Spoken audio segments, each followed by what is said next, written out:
justice, ensure domestic.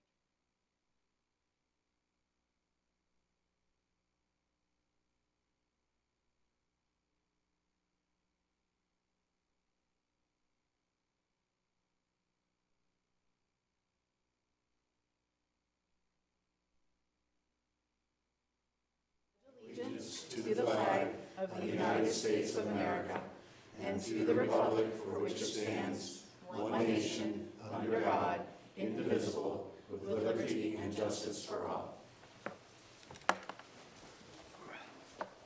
May I have roll call, please? Elizabeth Dauberman. Here. Mary Lee Hall. Here. Samantha Hall. Here. William Hall. Here. Jeremy Hash. Here. Jennifer Henkel. Here. Nathan Henkel. Here. James Howley. Here. And Joseph Wilson. Here. Okay, thank you. And moving on to item 2, public comment. We do not have any public comment today. So moving on to item 3, 3.01. This is the first reading of board policies for the current policy cycle. And with that, as per our board policy review schedule, the policies discussed at this committee meeting were distributed to board members at the August board meeting. Tonight, I will bring up each policy for discussion and share the nature and for the revision or the creation of this policy. This is an opportunity for board members and the public to share input through public comment, but there is no voting action tonight. We will then review these policies and/or revisions at the board meeting on Thursday as a first read, vote, and if it passes, we would move to a second read in October with another vote. Upon passage of the vote, the policies are final, approved, and effective. Since we are in a new policy cycle in a new school year, I would like to provide a refresher on the purpose of policies and how they are developed. School district policies guide the actions of the board, administration, staff, students, parents, and the public. The policy focuses on what is supposed to happen in the schools regarding educational programs, student achievement, staff accountability, district finance, facilities, community relations, and the organization of the school board itself. Effective policy ensures issues will be addressed consistently throughout the district and provide administration with a direction that they can follow. To implement the policy, administrative regulations known as ARs are developed by the administrative team and focus on how the policy will be enforced within the school district. The prompts for a policy creation or revision include PDE enacting a law, a school board director request, a legal challenge where PSBA recommends a revision, or an administrative assessment that the policy needs to be updated and/or combined. At this point in the meeting, I will go through the policy scheduled for review and ask my board members for any feedback. I just want to give you kind of an organization for how these will flow tonight. So I'm starting with our new or updated policies. Of those, there are 12. And then I will be moving into a category of policies that are have some slight updates to it, but really we're bringing them up because we want them to be merged into a category. So we had a level 300, 400, and 500. They were all different levels of employees, and so the purpose of this is to move them into one category so there's not redundancy. In that category, I have 2 policies to review. And then we have a category of no change policies, and these are only to be merged into the categories that I just mentioned, and there are 7 of those. And then, as we talked about with the administrative regulations, we are looking to remove those administrative regulations from board docs, because board docs is for our policy. So with that, I would open it up and let you know that policy 006, under meetings and organization, this policy includes updated language from the district solicitor to authorize the board secretary to accept an employee's resignation on the district's behalf, provided the board secretary notifies the board at the next public meeting. Does anybody have any comment to this particular policy? Okay, none for that, thank you. All right, moving forward to policy 109.1. This is instructional materials and presenter selection. This policy includes amended language to better align the policy with our current process per the last revision that we had in April 2023. Is there any feedback to this particular policy? I do. I have a couple. So if you turn to, I printed it out, but if you go to under presenters on, I guess, what would be the third page, I would recommend to the board that under, when it says, sentence reads, for the purposes of presenters, the following procedures must be followed. 1, staff members or principal makes a recommendation for a presenter. I would like to make the suggestion to change number 1 to staff members, comma, district officials, and then parentheses, e.g. administrator or board director.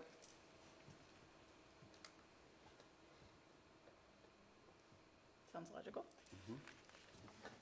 Anything else on that one? I have one more. If you turn to what would be the 1, 2, 3, 4, 5th, under subjects of potential controversy,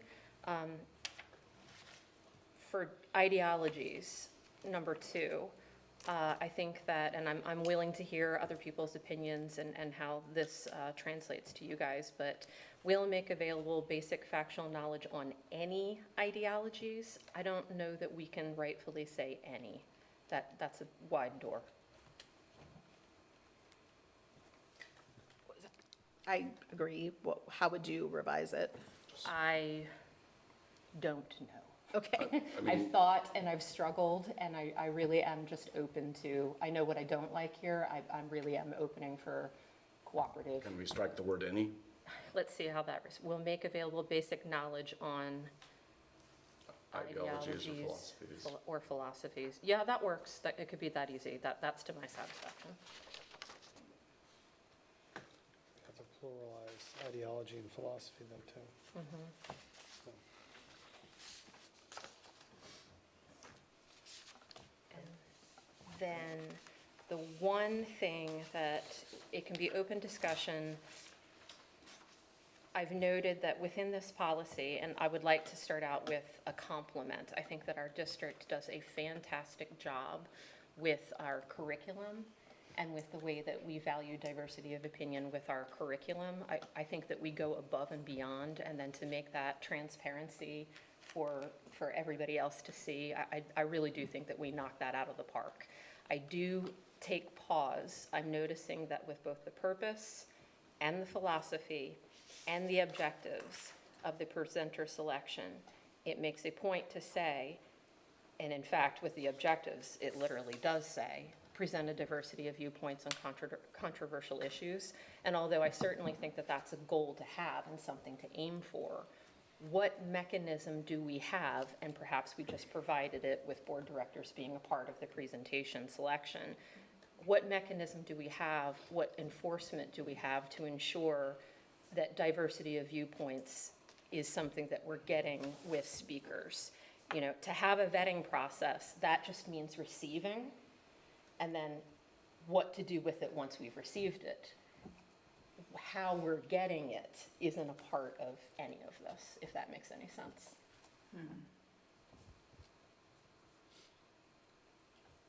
So if we're saying that that is an objective, that it's our responsibility, and that's the language that we're using in all of this, how are we meeting that responsibility with ensuring that we are procuring diversity of viewpoints in our speakers? It's a good point. Does anybody have any feedback?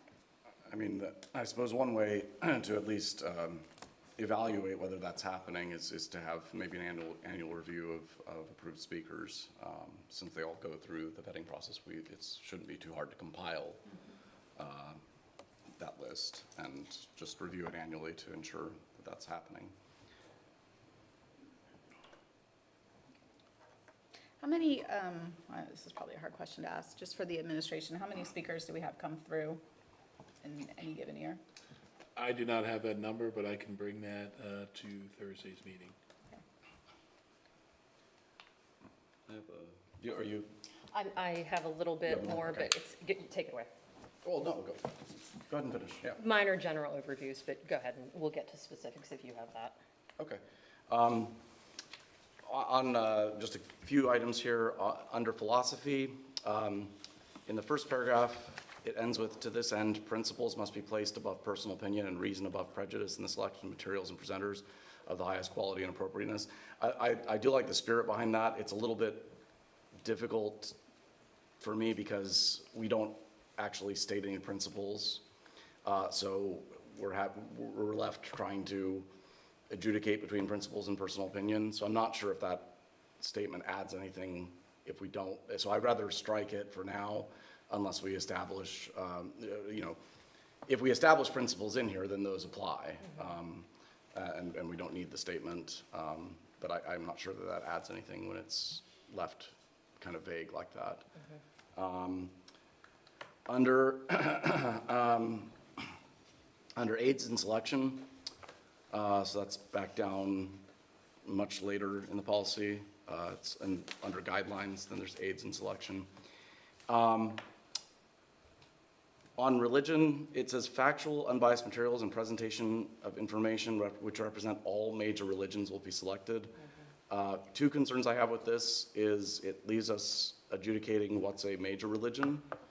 And also the word all, I'm not sure if we have the resources, depending on how we define major religions, which is also fraught. So I'm open to ideas about a better way to handle that. Would it be possible just to say factual, unbiased material and presentation information on religions, period? Sure.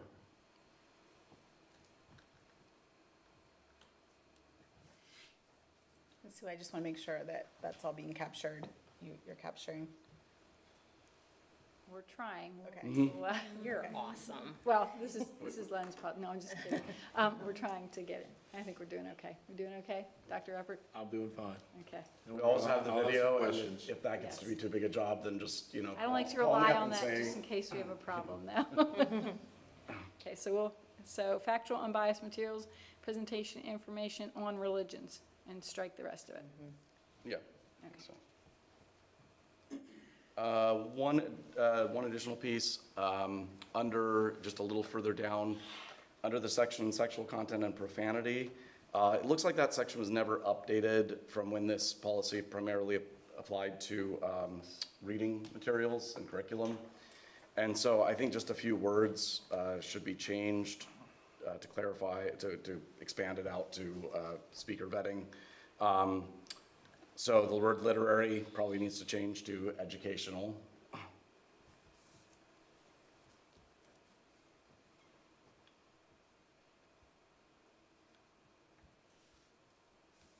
The word librarian to reviewers, who would be the librarian in the case of library books, but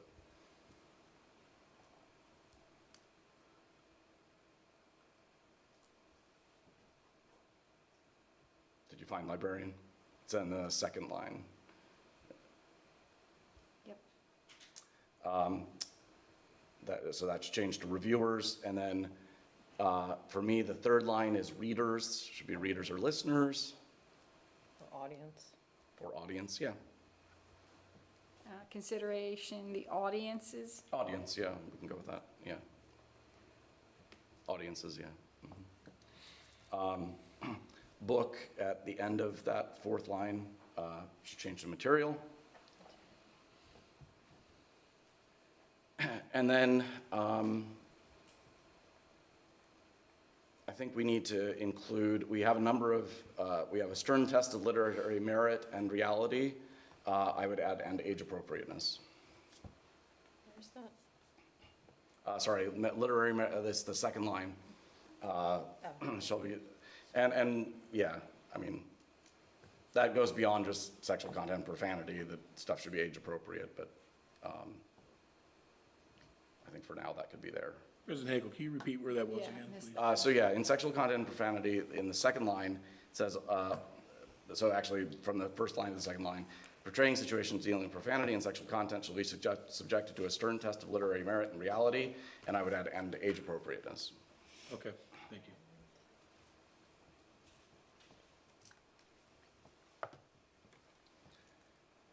And those are my notes. All right, so in that sentence, we're saying stern test of educational merit and reality. And and age appropriateness. Got it, okay. Just want to make sure we were still good. Yeah.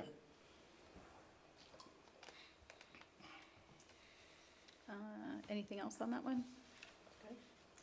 Mrs. Hall, I do have one follow-up question, if I may. Sure. This is just regarding what Mrs. Henkel recommended under presenters for a staff member. We changed it to comma, district official, correct? And then parenthesis, e.g. administrator, board member. I just wanted, just for the public, just if I may, just talk quickly about the vetting process. So when there are suggestions that go through our current process, it begins with our teacher, administrator, to see how it aligns with the curriculum. So there have been opportunities, or there have been times where there have been some that have been presented that did not meet that criteria, which Mrs. Henkel and I haven't had those discussions because they didn't go forth that way. So I just want to make sure that's clear, that as we continue to make recommendations to the board, or where I meet with Mrs. Henkel, as we go through that process as to whoever recommends that we are assured that it is aligned to our curriculum and it does meet the educational needs based on whether it's a grade level, specific class, or even an all-school assembly. So I just wanted to share that for the public, because we really don't get into much of that in discussing the policy. I think the last time it really did was 2023.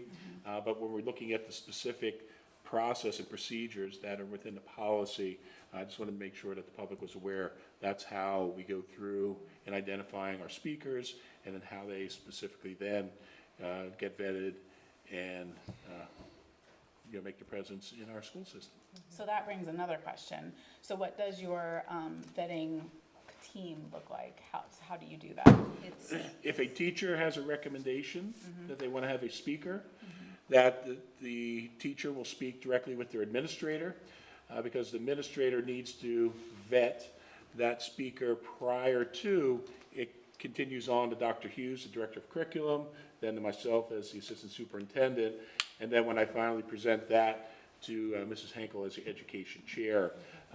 So if there are recommendations from an administrator regarding a speaker, then we have to work specifically with the individual teacher or teachers that they may have an impact. So I think in this line, where I want to just clarify, when we look at district officials, even where myself, where we had recommended for the opening day speakers, that was something we then went back to our schools with. We have teachers that identified, that would be our first line signers, so to speak. Then to the building principal, Dr. Hughes, myself, and then finally with Mrs. Henkel. So we've really honed in on the process, and I want to thank you, Mrs. Henkel, for all the work that we've had in this short amount of time with a lot of the vetting, because I think we have provided our teachers the opportunity to have speakers that they're looking for to supplement their curriculum, but more importantly, giving our students the opportunity to hear the viewpoints from someone other than their teacher that's standing in front of them. Thank Does that answer your question? Yes, it does. Thank you. Any other changes to this? Okay. We've captured all of that, so we can move on to the next one. Okay, good. I just want to make sure we're good. So on philosophy and objectives, you were, I think you had like a little bit of an open-ended comment on that. Are we making any changes to that, or? No, I mean, my main thing was, with language as strong as in philosophy, it is the obligation of the district. And I'm 100% behind that. I think that it is, to provide a wide range of abilities and to respect the diversity of many differing points of view.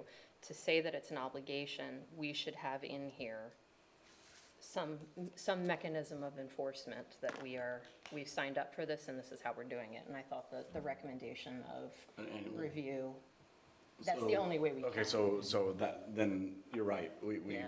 that probably needs to be added. So let's see, where would that make sense to add? Probably just at the end of the objective section, after item 6, but not a new numbered item. Just an annual review of presenters will be reviewed. by the administration and by the board, to ensure these objectives are being met. An annual review of presenters will be conducted Mm-hmm, by the administration and the board. yeah.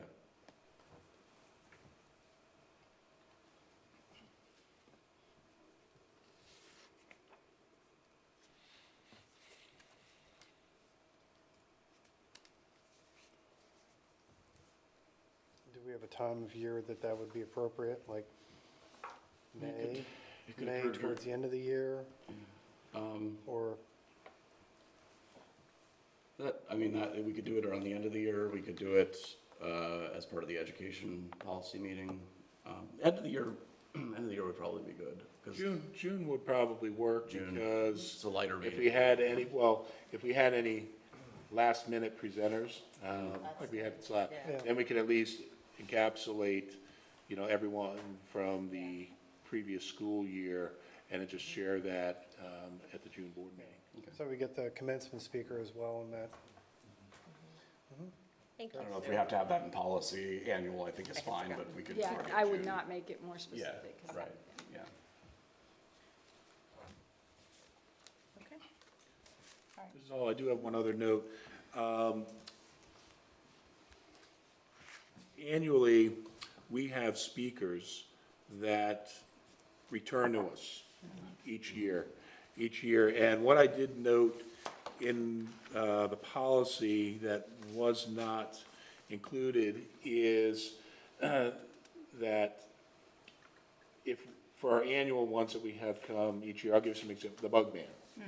Same presentation each year.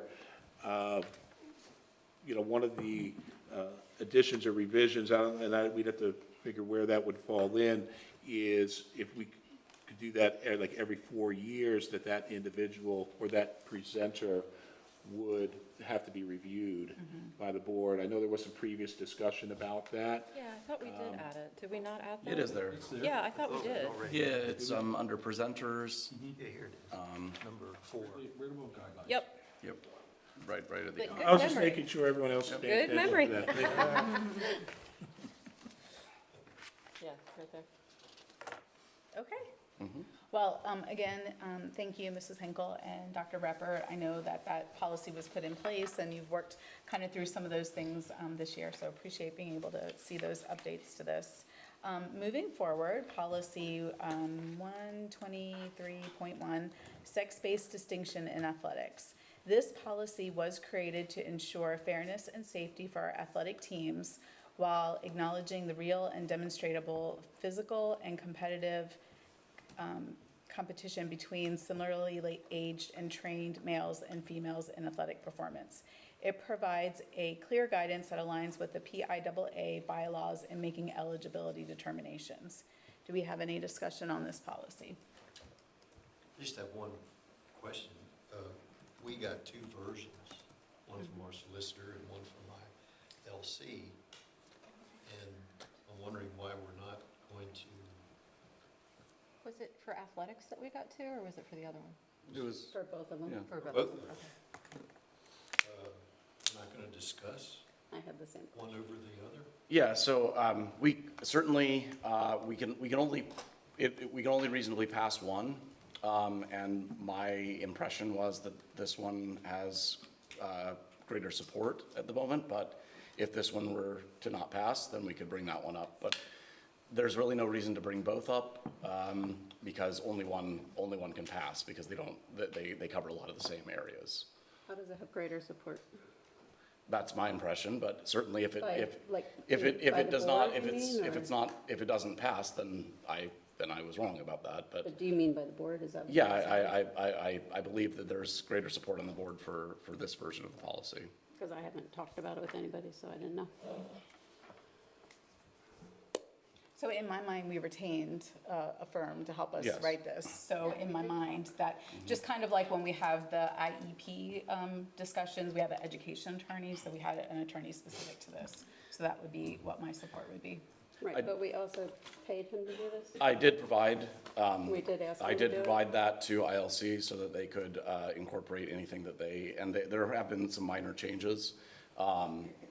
But I did provide that to them so they could synthesize anything that, that they believed had merit from the solicitor version. It might be fruitful just to find out what you think was lacking in it. I'm just wondering what's lacking in our solicitors. Like, I mean, why one versus the other? Or why, You're certainly welcome to discuss. I'm just asking. That's- Yeah. Yeah, I would like to start with, when you compared the two, what was it that you saw in Mr. Litz's that you liked better? And then we Well, can I mean, work I from there. honestly felt they were very similar. I just feel like we're leaning towards the independent law just because we want to. Like, I don't know. I just don't understand what was wrong with the solicitors. But I'm not saying I like one more than the other. I'm just asking why both of them weren't presented. I like one more than the other. Yeah. I don't And have a problem saying that. yeah, I mean, to me, the legal reasoning in the ILC one makes more sense. It's easier to have a consistent policy. I think implementation-wise, it's much clearer. So those would be Easier my, to read. I mean, I give it that. so, I mean, I think one of the things is that there is also precedent for that policy or a very similar policy already being implemented by several school districts around York County without any legal challenges that I'm aware of. Nope, not one. Did, Mr. Litz did that agreement, or at least his law firm had a similar agreement with another school, correct? They gave that to another school? well, they represent another school that adopted. Did they implement that policy? They implemented ILC's policies with So they- some minor revisions based on consultation with, Okay, so let me say it again and make sure that I'm understanding what you just said. Our solicitor drafted a similar policy for His another firm. district. His and firm For his firm, his firm drafted a policy. okay. for And another school that district. district did not choose his firm's policy. Correct, although elements of that were synthesized into what. Like we the did. ultimate policy that they did, yes. Yeah, I felt Jeff's policy was more definitive and explanatory rather than, there were some kind of loosey areas in the ILC, but I'm not an attorney. I felt exactly the opposite, but I thought this was much clearer and much easier to have a clearly defined implementation. Did anybody else have any other comments on their read on it? Mr. Holly, did you have any specific definitive remarks from Mr. Litz's policy that you wanted to share that we might be able to incorporate if you feel that it's necessary to combine further?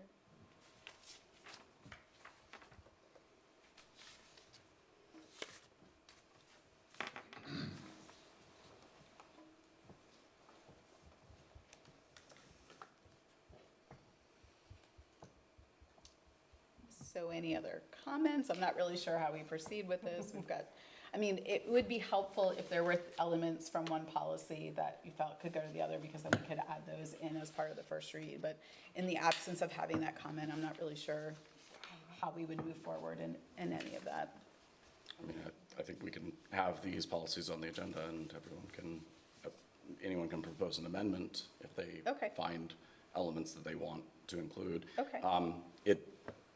I would be cautious about that because if you start amending a policy that is drawn up by a lawyer, you may, I would not want to proceed with any such amendments without consulting. Right. We without want to vote on consulting counsel something. first. Right. So if any of those amendments are compelling, I would recommend at that point, so if anybody comes on Thursday with compelling amendments, my recommendation would be that we table it, go to council and get their opinion on those proposed amendments. So if I'm understanding, you're not discouraging that being brought forth, just that in the event that there's something compelling, that we would table it until it's been thoroughly vetted. Right, yeah, if the, I would say if the majority of the board agrees that the amendment is compelling, whether they want to actually adopt it or not. The standard for me would be, it's compelling, so let's table this and bring it to council. Okay, thank you.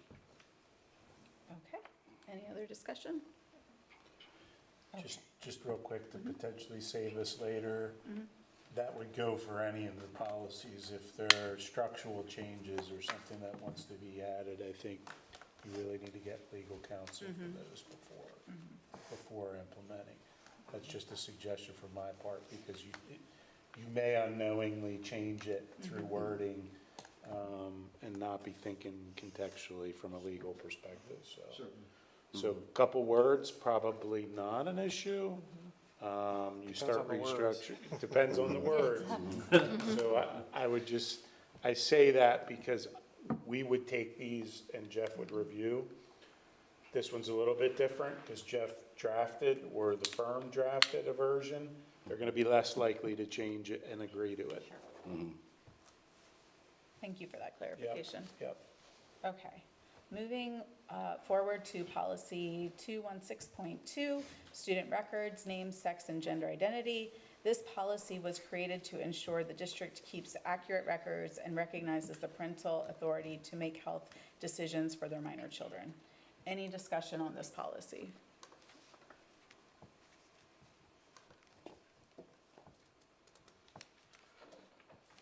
Okay, all right. Just wanted to make the same comment. We paid our solicitor to draft. And I guess you all got together and said you prefer the ILC. No, we did not get together. That was my impression even from the executive session that we had with both ILC and Mr. Litz, was that the arguments he was making and the arguments ILC was making, now we did not have his draft at the time, but I've also, just in speaking with individual board members, my impression has been that the general attitude has been that this is the policy that they would prefer. So, again, I think that it's a lot clearer, and more protective of different interests, the policy that we're considering. Sort of all interests on, Yeah. comes out from a total perspective. This one, more than the sex-based distinctions in athletics, this one for me was way more different with Mr. Litz's version. And Yes, so- yeah, the differences were more substantial with this one. But again, with this policy, I did provide the policy to ILC so that they could, the version that Jeff wrote, so that they could synthesize anything that they thought was, that would have merit. And there have been some minor changes.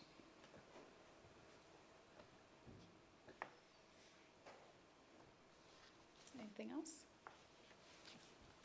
Okay. Moving forward to policy 222, tobacco and vaping products. This is a mandated policy and includes PSBA revisions to remove name brands. Any comment or feedback on this? Ms. Hall, do you mind if we back up 1 second? Oh, and go back? sure. I'm so sorry, a thought occurred to me. President Hinkle, you reached out to every single one of us and gave us an opportunity to talk to the ILC with any of the questions that we had. Is that not correct? Yeah. And did board members avail themselves of that opportunity? Several did. I did. Let's see if I can remember who did. I submitted my questions, but I wasn't a part of any of those phone calls. Mrs. Hall did. I can't remember if you got a chance to, My questions were answered. in the executive session. And anyone else? I just submitted questions, I wasn't a part of the phone conversations, but, Right. but that was all. I mean, I'm hearing implications of you guys got together and had conversations. You were all a part of it and invited, in fact, so. It wasn't that, it was more that it was just deleted, like without talking, like, I mean, I know he didn't talk to me and say, which one do you like better? I mean, Right, I mean, so like board members reached out to me to, I didn't know I had to reach out and go, oh, I want this one better now. I mean, I'm just saying, like, it's just, it was very weird to me, all of a sudden that it just disappeared. And then when I did email the question, I got no response from you or anything. So, I mean, It is what it is. So you emailed Reached out Dr. to you. Bryson. I emailed everybody. Okay, but he was he was the one that, if I remember, you asked Dr. Bryson, why it was removed, because he sent the email indicating that it had been removed. And It was so a you- broad you- question. And did you? It my understanding wasn't is you to Dr. responded. Bryson. Yeah, you responded to all of us. But we're in the middle of this process, not at the end. I mean, Yeah. you No, are I'm more than just- free to. Right. I'm just asking, To bring why those it was portions removed and why it was just, I mean, I certainly have no opposition to anyone Because why having did it. we pay him to do it? I mean, like, that was. Again, because I wanted to make sure that we had his opinion, just like at the executive session. I wanted to be sure we had his opinion, Right. that ILC was able to hear it, that he was able to hear theirs, and so that anything that was something that could be synthesized from both, so that the best ideas from all those minds could come together. I guess what I was thinking was if both of them were up, we would have been able to discuss about both of them. Well, that's But I why they mean, were both. I yep. kind of just took the other one off because you took the other one off, and I was like, I'm not gonna sit there and compare and go, I want this compared to this, because why bother?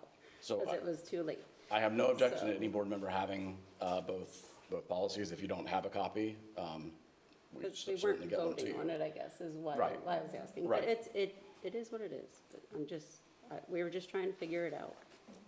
Of But it's why it really just- not too late. Of You what? don't have to, it's not too late, you know, if. Not too late to do what? No, if you wanted to, request to bring it back up and, we talk about it, we certainly could. And we could have a special meeting even, Mhm. you know? Do we want to read the policy out loud?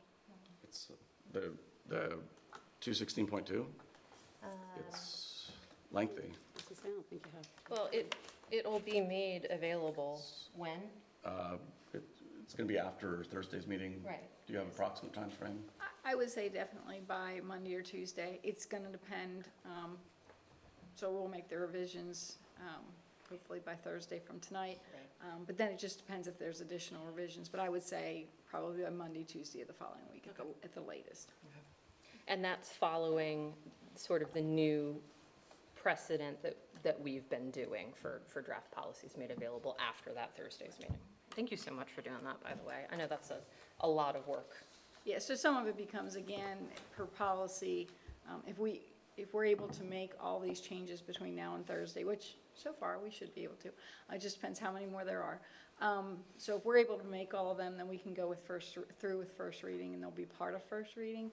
But if that evening we would make significant other changes, remember then it would revert back again. So it just depends, like, as we go through Thursday.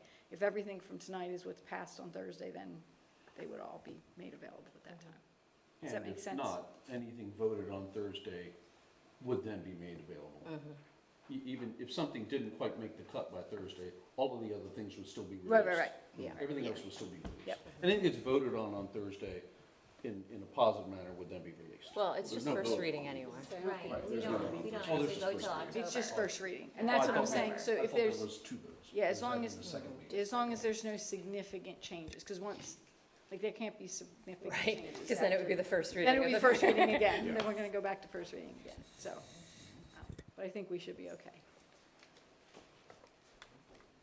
So we are leaving it, if there are any changes, if there are any things that you would like to look at, that you would add that in.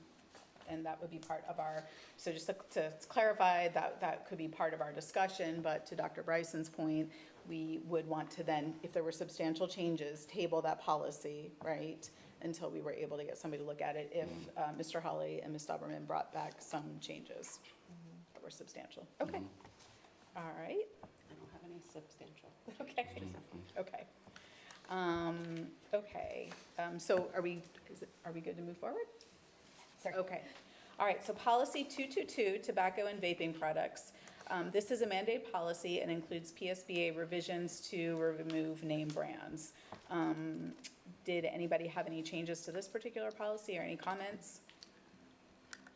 I have a comment, which is, I don't think this is anything we can fix right now. And I looked at other districts and it's basically the same. So I assume this is something PSBA has been updating. I think this is getting more and more confusing as the products involved have less and less to do with tobacco, and as we refer to tobacco products. So I think we were referring to tobacco and vaping products when we referred to them in other policies. Now we just call it tobacco products, which includes vaping, which could include vapes that have no tobacco or nicotine. Again, it's that way throughout various policies. I think it's confusing, so we may want to come around at some point or lobby PSBA to make this, to figure out a way to make this less confusing, so that when you see tobacco products in another policy and it's actually referring to vapes that, you know, may have no tobacco or nicotine in them, that can be confusing. But again, I think you can apply it, you can implement the policy. It's just confusing to readers, I think, to have it that way. But I don't think we can fix it right now. I thought that was confusing as well. I guess I would be interested from Dr. Reppert or Dr. Bryson, just from a policy enforcement standpoint. Does it bring up anything? I mean, I'm sure these issues have come up in the school and you've had things that you've had to enforce from policy. Is any of this creating sort of a difficulty in managing that? Good question. I don't think the policy is influencing the enforcement of nicotine or tobacco products at this point. I think the added wrench to it is the ability to have a vape that they're ingesting THC with. So for us, the vape goes by the wayside. It's the THC that's the So focal it point. supersedes, I got it, okay. So, yeah, I don't, this is not a holdup for us more than it's just a cleanup of getting rid of brand Okay. names. Yeah, That yeah, was the changes seemed, a very helpful explanation. Well done, Dr. Bryson. I thought I'd step in for you once. My apologies. Anything else on that particular policy? Okay, policy 707, use of school facilities. This policy was updated to include the use of school facilities as polling places, as well as updating the condition for the use of the facilities. Are there any comments or questions to this policy? I do have a question. So one, I think that adding number 3 under authority, polling places for holding primaries, elections, special elections, that's a good addition because there was a chance we were going to be asked to do that. It doesn't look like it's going to happen this year, but it could happen in the future. My main concern is under limitations, there are a large number of items deleted. So items 4 through 11, and the deletions are things like when a facility is used, a district custodian or other designated responsible employee must be on duty. I'm unclear why we don't want that to be the case. All the way down to number 11, alcoholic beverages are prohibited on school property at all times. I don't know why we're deleting that. So one of the reasons, as you know, we are working on getting the administrative regulations in place. So PSBA is recommending we don't put this kind of detail in the policy, that we Okay. put it in the administrative regulations. So when you brought that to our attention, I did look, these items are in the administrative regulation. That way, we're able to make them more specific. The other thing is, some of the things like your one on alcoholic beverages, that we do have prohibited activities below. So it does talk about tobacco and alcoholic beverages and those other types of things we don't allow. So I don't have, I guess from my standpoint, I don't have a problem. If we want to leave them in here, that's not an But they're issue, we somewhere could. else. But it's a recommendation from PSBA and part of the administrative reg. Okay, but these are all becoming part of the administrative reg. Well, every line item there, I can double check, but Yeah. I did look at the administrative reg today and saw that they were there, but I will pretty make much sure that they're all part of the administrative reg. So that's a good segue to a question. So everything that we are passing, there would be a PSBA administrative regulation that would go along with it. There are so many internal activities and external, and we're trying to work with everyone. So to kind of summarize it, it's not something that you follow A, B, C, and you get to D. There's so many pieces, parts, so depending on what type of facility it is, you may need to have Mr. Keeney involved. You may need to have the building principal involved. You may need to have operations involved. So as we're going through it, the other thing I will say, some of the challenges, folks are not necessarily putting in their requests as timely. So it's not, I'm not saying that's always the case, but I'm saying there's a lot of challenges. I know Mr. Carrington is working on it. I know Dr. Bryson has also been looking into it. So it is something we're working on, but I guess where I'm going is it's not a real simple solution, because it's a challenging problem. But Juggling constantly. yes. Mrs. Green, I would have taken one for you. Oh, I'm too, sorry. but, She's got it. So pulling from my past athletic director experience, I'll tell you that it seems like a great idea to put it into our scheduling system and process it that way and get signatures that way. The problem is you lose the personal touch with that, in that, oh, I'm sorry, your request is not on time and we've booked it with this outside organization. So we can work through that when it's done on a more personal experience, and we manipulate and we call around and we try to make it work. And that happens more than it doesn't happen, meaning outside organizations that put in usually aren't 6 months in advance. It's usually 2 months in advance or 3 days in advance. Hey, can I get this or that? Sure, and this is 10 days. Right, Business days, and so so it's a lot.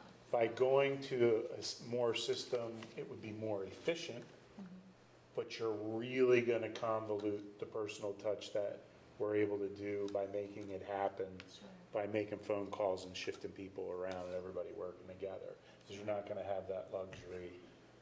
Because honestly, I wanna keep the personal touch, but I'd rather just say, first come or first serve, or on this date, we're approving them all, and if you didn't get it in, I'm sorry, you're gonna have to wait until next year. Because it would be cleaner, and we'd do away with one issue, but we'd create a whole nother one. And that other one's, I think, I think you would agree it's more valuable to have the personal touch, because what happens is more people get to use our facilities that probably wouldn't if it was computerized, if you would.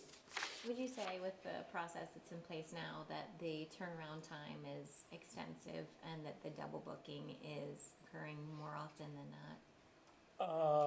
I can't answer the double booking. What I could answer is I think it really depends. Like, I think sometimes they're turned around quick depending on when it was submitted and when we have to make decisions for like gym usage for the winter. Then they might get it back quick.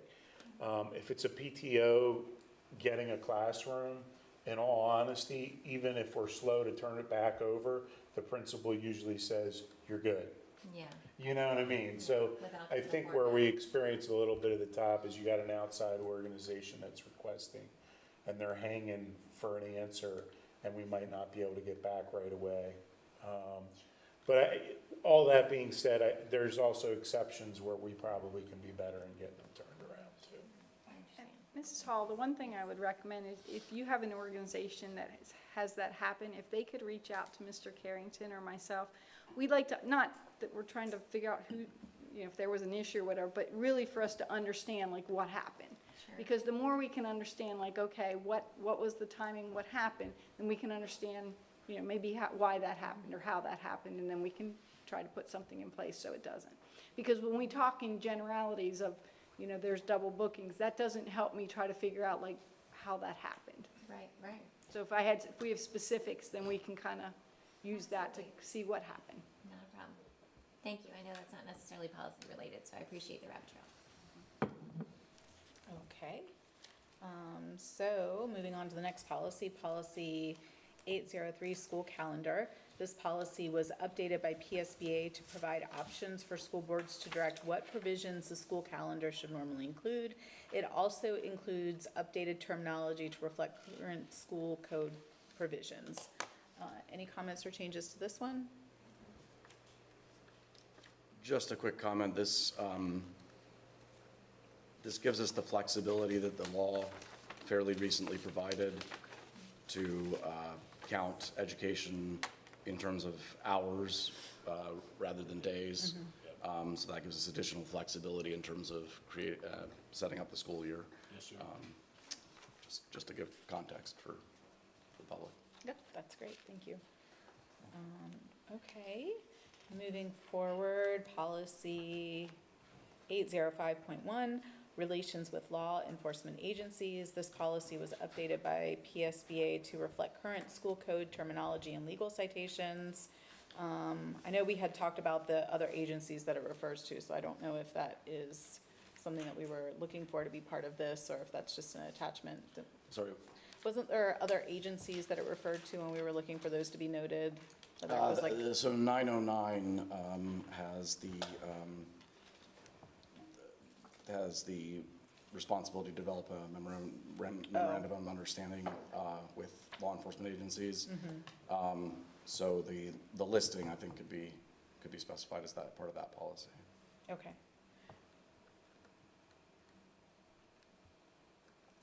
Any other?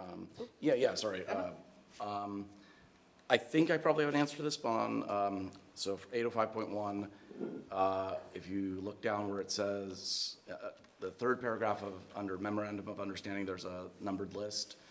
The deletion in number 3, is that, again, because they're recommending not having those specific lists and those go into administrative regulations? Is that what's happening there as well? I think it's a little more. In that case, Okay. the original policy that we had, it was, I think this is part of the formatting, but the original sentence said, the memorandum of understanding shall comply with state law and regulations and set forth procedures to be followed, all the rest that's deleted there. And PSBA got rid of that, but broke it out into the 3 subcategories that are listed there now. So they actually, in this case, they actually expanded it, I see. but then took Okay. those type of specifics out. Okay. Thank you. Okay, anything else on that one? Okay. Policy 805.2, school security personnel. This policy was updated by PSBA to reflect current school code terminology and updated definition of third-party vendor. Any conversation on this one or questions? Okay. Policy 903, public participation in board meetings. This policy was updated since the last review was in 1993, and it follows the PSBA policy template. Any comments on this one? I have a few questions. Hang on one second.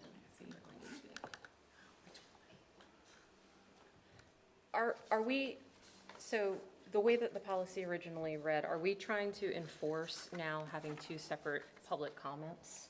Am I understanding that correctly? Sorry, I interrupted. Yeah, I was. I'm so sorry. Can you do a redo? Yeah, are we so we're adopting what PSBA wants us to do with public comment now, correct? Is it, this Yes. policy's from There's a PSBA? lot of choices as you go throughout, but yes, this is from the, and to answer your question on the 2 different public comments, that was something we put in place when we had a lot of people coming for public comment years ago. It wasn't necessarily in the policy, so when we Right. got the template from PSBA, we went through and just added that language. And the idea behind the second public comment would be that you can't speak again. It was those that weren't able to speak during the first public comment session. So the language here, let me say it back to you and make sure that I've got this correct. It says that the first one is just for agenda items, and then anything that you would like to speak about that's not agenda is the second public comment? Is that what it is? That was not the intent.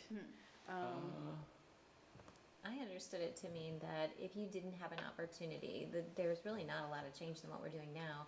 It's a maximum of 1 hour unless the board would decide if. So it's just move on. timed, okay. Then everyone still has 5 minutes per speaking engagement, but if they don't get to because we stopped it at an hour, then the second public comment, then they can come up and speak.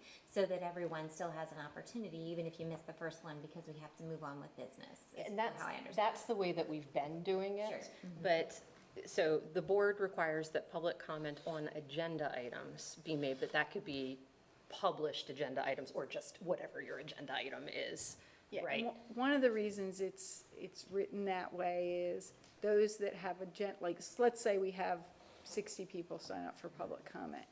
We always put in the sign-up sheet is, are you requesting to speak on an agenda item? Because you want those people that want to speak on an agenda item to do that before the vote. Right. So in that case, we would go to Give those preference that to are, them. if we have, it would be, start with people on agenda items, and then it would go to people that are non-agenda up to an hour. Yeah. And the board has the right to extend that hour with a majority of the rest of the board. Now, I was actually going to ask that because it doesn't say that in the policy. Should we, or at least I don't remember seeing that in the policy that we're allowed to extend it. And I By a vote of the board is. yeah, so, let me find where it is. Shall be. So we currently have it, the public comment session at the beginning of the meeting shall be limited to not more than 1 hour, and it doesn't say any more than that, so I was thinking we may, in order to maintain current practice, we might need to add comma, but maybe extended by a majority vote of the board once the hour's expired. Okay, so you were, when you're in your comment to me, you were saying that's not there and you'd like to see that there? Right, Oh, yes. okay, I took that, okay. Yep, sorry. That's Yeah, okay. Yep. Just trying to figure out where you are to put it in the policy. Yeah, so if you search for shall be limited, I think it'll come up pretty quick. Yeah, I'm in hard copy because I'm writing. Oh, well. It's under a heading called public comment. So guidelines, and then under guidelines, there's sign in, request to comment, statement of the presiding officer, and then public comment. It's under that. It's under the 30-minute strike. Not more than 1 hour. Mm-hmm. Okay, and that's where we want to add, but maybe expended by a majority vote of the board. Once the hour's expired, Yeah. yeah. Mhm. Yep. I do have a clarification. Just moving up just a couple of sentences in that paragraph, the second sentence, it says, public comments must be made in person and from the podium unless a reasonable accommodation is needed. In the past, there have been other community members that have read comments from colleagues. What is meant by unless a reasonable accommodation is needed? What would be a reasonable accommodation for someone who wants to comment who is not present and cannot be at the podium? If they have COVID. I thought they, No, I mean, like, what we would do for them so they could guess, still be yeah. heard, because that would be maybe emailing the board, or do we have the ability where we would try to Zoom someone in? I just want clarification on what does that mean? It could unless- also I be mean that they couldn't physically get to the Stand. podium. right, I thought the reasonable Yeah. accommodation applied primarily the podium. Yeah, like could not stand like an- at the podium. Oh, Yeah, so, if you had an individual in a wheelchair. okay, so I'm reading this Or incorrectly. can't stand for an extended period of time. I read it so- like you did, though. Okay. I read it as. It could be either way, so to your point, it is ambiguous, it could be read either way. So does this mean we are not permitting someone to speak for someone else that cannot be present? Or I- are we still allowing that? I just don't see how we could reasonably do that. I mean, because, you know, you can read quotes from someone as part of a public comment, from a famous, you know, author or something. You can read something as part of your public comment, whether the person who originally made the comment is part of our community or whether they're a historical figure. You can read that. So I don't see any reason to specifically exclude a person from reading something from another member of our community, but they can read something from a historical figure. Yeah. I want to make sure I'm reading it correctly and understanding it. Yeah, It's so, allowed. Everything is the same. It's been allowed in the past. Oh, for sure. Yeah. I'm not suggesting that we prohibit it. I'm it also was wondering once prohibited in what the this past. means. I was and shut down once doing that. Yeah, Just saying. so I, I feel like the general consensus of the board is that you want to hear from everyone regardless. yeah, and I mean, to me, I think the in-person thing means that we're not gonna open up Zoom sessions. Obviously, that could change if we were doing board meetings on Zoom, but we're not gonna have people Zooming in on laptops or whatever. You have to be here. Now, if you wanna read someone else's words, that's fine. You can say, these are now my words as well. This person wrote exactly what I wanted to say, you know? And one of the things, so when when this policy came up, I got the PSBA template, but I also reached out to Mr. Litz and said, okay, we're looking at this policy. Do you have a template, or do you have things that you want me to look for? So this is one of the areas where he said, make it known where you stand, where you conduct yourself for public comment. But of course, we need to put accommodations in for those that aren't able to make it to the podium. So, I understand. Thank you. Anything else on that? Okay. Policy 904, public attendance at school events. This policy was updated by PSBA to reflect current school code terminology and legal citations. Any questions or conversation on this policy? Okay. We are at the last one under this section, policy 909, municipal government relations. This policy was updated by PSBA to reflect current school code terminology and legal citations. Any questions on that particular one? I have one addition that I think I'd like to see. So there's language that says that the superintendent and each law enforcement agency that has jurisdiction over school property shall enter into and update on a biennial basis a memorandum of understanding, which will be developed and executed in accordance with state law and regulations. I'd like to add, the superintendent shall provide to the board for approval a list of the agencies with whom a memorandum of understanding is to be developed and executed. Let me know if you want me to say that again. It's toward the very end. Delegation of responsibility. Yep. So after the first, I think right after the first sentence there, what I would add would be, the superintendent shall provide to the board for approval a list of the agencies with whom a memorandum of understanding is to be developed and executed.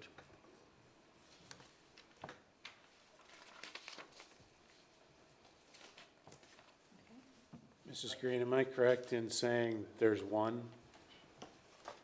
yes, so it would be Southern Regional Police, and it is something that comes before the board for approval on the biannual basis. So, I mean, there's not an issue necessarily with adding the sentence, but it is one, and it is something that is board approved at this point. Okay. I was just clarifying, like I wanted to Yeah, make no. sure I'm thinking the same way. Well, and I'm thinking so too. It's just that the way the language is changing, it feels more vague now. And so if the language seems more vague, then it's all the more important to make sure that, okay, the board is informed. This is the agency, or these are the agencies. At least whenever we update that, if ever it became two, or if it changes, make sure the board is aware of that. So this was the change where it took the name out and made it law enforcement agency, Yeah, correct? in lots and lots of policies, we changed local Yeah, police department right. to law enforcement agency that's jurisdiction. And I assume that the reason for that change is it's probably PSBA, and it's probably that some school districts don't have a local law enforcement agency with jurisdiction, it's the state police. And so I understand that it probably is a good thing to have the language be more general, just so long as the board is informed and has the ability to, ask questions if it's changing. And just a follow-up question on that. So we don't have a memorandum of understanding with the Pennsylvania State Police, even though they do sometimes support us. We don't have a formal agreement. Okay. And then the only change I would recommend is we say with whom I would do with whom he or she. Okay. Just to- Yeah, I had with whom memorandum of understanding is to be developed and executed, but you could say with whom he or she executes. Oh, I was just reading from your sheet. Yeah, yes, I wrote it that way, and then I realized, well, that's correct for right now, but you can go with he or she, that's fine as well. Okay. All right, so we're in our second category. We have two to review under this. This is updated policies. that we're using to merge into that one category of employees. So the first one is actually related to one we already discussed. It's policy 323, 423, 523, all merging together. It's the tobacco and vaping products. And the policy aligns with the student version that we discussed in 222. And again, the changes from that came from PSBA to remove name brands. So I don't think there's any discussion on it because we already talked about it. And then the second policy we have under this, I actually had a question. So policy 338, 438, 538, personal necessity leave. I have that this policy was updated, but when I looked at it, I couldn't figure out what the update was because it looked like it was under authority and it moved, like the authority, the purpose moved under authority. So I couldn't, it just seemed like it was switched around. It didn't seem like there was actually updated language in it. Or did I misread it? Just want to make sure we're on the right one, because you said three. It's 336. Sorry, Is it 336. 336? Yep. Okay, so just want to make sure we're on Yep. 336, okay. Yeah, so again, some of this becomes, because it hasn't been updated since 1992, some of them, it's just a change on how PSBA, so we're just trying to follow the template. Okay, Yeah, okay. this isn't necessarily a change from, What we did to a it's something just different. a formatting kind of. Okay, all right, and we are now at our last category. These are no change policies, and the reason why they are up for our policy review cycle is because this is a project that we started in the spring, I think of 2023, to just eliminate redundancy and bring them under one employment category. So we have policy 328, 428, 528 on compensation plan salary structure, and again, just merging that. I'm actually going to go through all of them. If you have comments, let me know. Policy 530 is on overtime. Any questions on that one? Yeah, Was it that one or the other one? I yeah, feel like- that would, Okay, so, let's see, where did that go? That was under 530. Yeah, I just had a question. So right now, the policy says, in accordance with federal and state law in this policy, applicable collective bargaining agreement or individual contract, overtime shall be paid for work in excess of the established workday or work week for each classification of support employees. I guess that was for support employees, now that'll be generalized. No overtime shall be scheduled or worked without prior approval of the immediate supervisor. I was just wondering if we have any level of control beyond that in terms of overtime, whether there's any limitation that would be applied, that the immediate supervisor would not be able to approve just any amount of overtime, that there would be, maybe, is there any kind of review process for a large amount? Yes, so I want to go back to what you were saying about support employees. It literally would just be support employees, because it would be only hourly Right, employees. 'cause hourly, yeah. So, because our other folks are salary. And then, as far as immediate supervisor, at this point, it would be administrative or middle management level supervisor. So, for instance, you know, in case of operations, it would be Mr. Ehrman and Mr. Buffington. So they would have most of the hourly folks, that's why I'm bringing them up.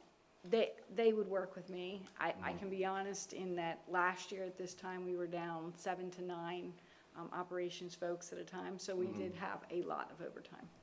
To the point, because we really needed to get them help. Yeah.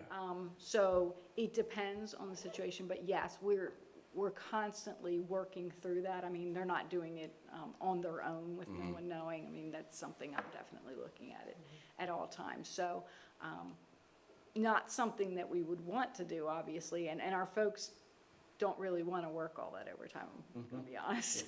But they, you know, they have to when, you know, just because we'll have a football game on Friday night, we need to have people there. Yeah. We have the events that we're talking about use of facilities. We have to have a custodian here because, you know, if like a pipe would break or the fire alarm would go off or anything like that, we need to have someone here. So there is overtime. I'm not going to. Oh, yeah, no, There definitely is.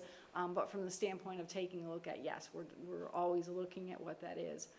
And it's more than it used to be because you have more people than, we don't have subs, we don't have those kinds of things. things. So hopefully that answered your question, but Yeah, it sounds like you're generally involved in those conversations. It's not being approved, usually not being approved without talking to you Right. if it was a large amount or if it was a substantial change Yeah. from. And also, in addition, it's not going to be a large amount unless we have vacancies, in which case then we have the salary dollars from the vacancies because we can't fill the positions. Now, we're doing well this year, so we're in a different boat, but last year was a whole different, yeah, I know, right? And, and thank you to Karen. Karen helped us out last year. We had a lot of regular staff that said, okay, I'll go do operations work after my regular job because, we just didn't have enough people. So at that point, we were all hands on deck, whoever we could get to help us out. So. Okay, thank you. Any other questions on that one? Okay. Moving forward, policy 337537, this is on vacation. Again, this would just be merged. Policy 338.1, 438.1, this is on Compensated professional leave. Did you have a question on that one? There's just a typo in that Oh, one. okay. It says now where it should say not. Okay, Let me see if I can. where was do you need me that? to- Yeah, Okay. I have to, my notes don't, but I can find it. Okay. While Words you're, now and it should be not. Yeah. I can Did you find it Okay. later. Yeah, you're saying it's 338? Yep, 338.1. point one. 338.1, okay. Yeah. Next, we've got policy 440. This is responsibility for student welfare. Again, no changes made to that. Policy 541, benefits for part-time employees. Do we have any questions on that one? I feel like that was maybe on that list. No?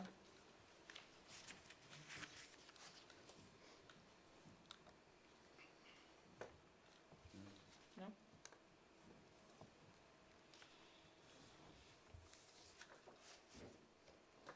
If you find it, let me know. Yeah, Okay. I'll let you know, but it was already 341, yeah. I think it was 541. 541. Yeah. It was all of them. Yeah, right. Yeah, no,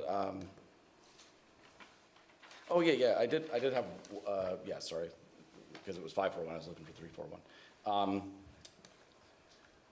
So this extends fringe benefits that are normally provided for full-time employees to part-time staff in a prorated manner, is what the change does there. And I assume that this increases the cost of part-time staff, but also increases our ability to attract and retain them, right? I was just curious what fringe benefits are included, and is there any concern about a lower bound on hours worked to qualify? I think was there a lower bound on the hours worked in order to qualify?